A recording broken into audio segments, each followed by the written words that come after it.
Science and Tech Flash News.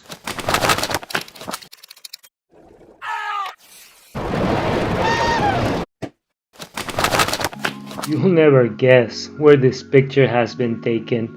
Nope, it's not Colorado, it's Mars. NASA's Curiosity rover has captured amazing images of clouds on Mars.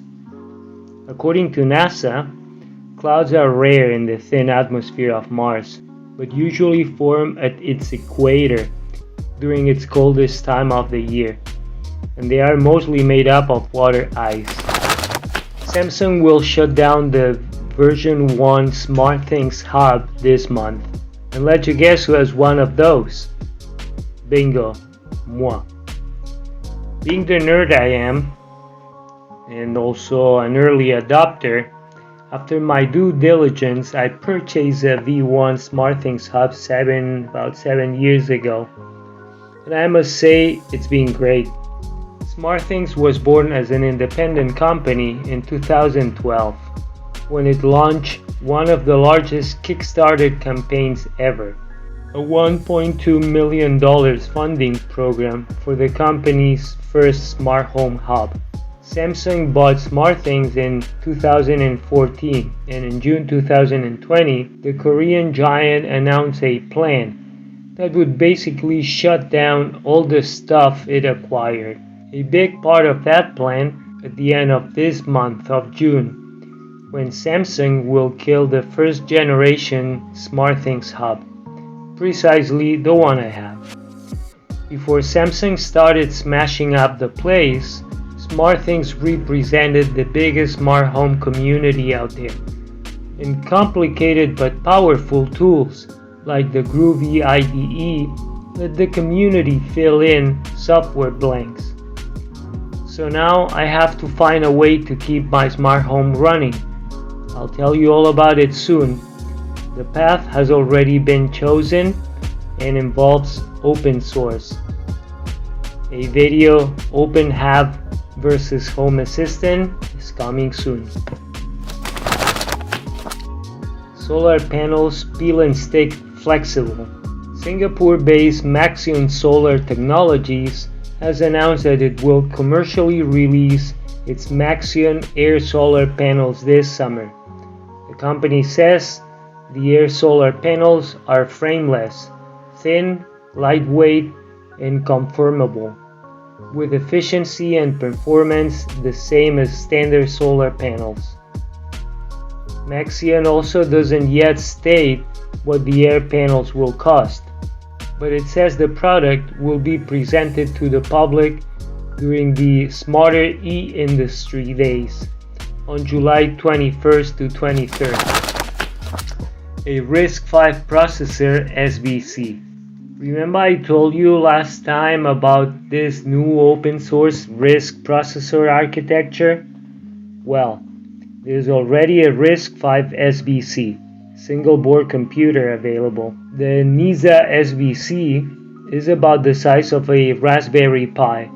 Instead of an ARM-based processor, this little computer is powered by a chip that uses RISC-V architecture.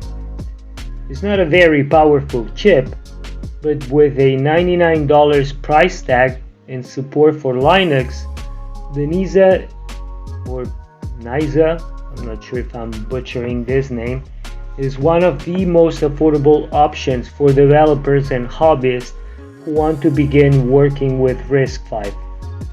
No, not me. I'm not that much of a nerd, and I don't know that much. By the way, to top the cake, it seems like Intel is making an offer of $2 billion for one of the biggest RISC-V designers, Sci-Fi. Everyone against SpaceX. Remember how last week I told you about Blue Origin and Dianetics filing a protest against NASA's decision to award SpaceX with the construction of the lunar lander for the Artemis program? Well, now California-based Viasat, which provides broadband services from geostationary orbit, is asking the FCC to halt Starlink launches while it seeks a court ruling. Viasat bid to stop or at least slow Starlink's expansion rests on convincing a federal appeals court that the FCC was legally obligated to assess the mega constellation's environmental impact before approving SpaceX's request to more than double the number of satellites it intends to operate from 550 kilometers. Of the more than 1,600 satellites in orbit, roughly 700 have launched since January. Obviously, SpaceX scares the bejesus out of its competitors. China wants to conquer space and more. It's becoming clear to anyone who's watching that China is making giant progress in the realm of science in general, and particularly space.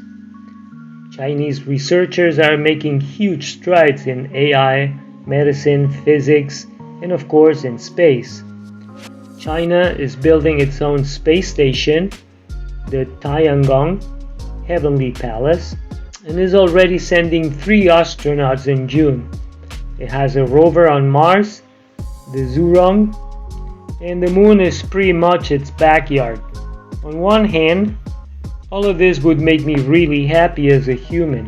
I think it's great that other fellow humans understand the importance of science, research, space, etc. But on the other hand, the poor human rights record of the Chinese government, their disregard for human life, or any other species for that matter, as seen with their rocket launching close to populated areas, or the orbiting used rockets out of control. Not to mention the very shady COVID-19 episode, as well as their disregard for intellectual property. They obviously have no problem infringing copyright laws. For instance, when it comes to rockets, they are copying SpaceX to the T. The way I see it right now, the only way out is to work harder and smarter. Any of this news deserves a video on their own. If you want me to make a longer video of any of this news I just told you, please leave a comment down below. Also, if you enjoyed this video, do not forget to click that like button and subscribe to the channel in case you haven't already. I'll see you soon.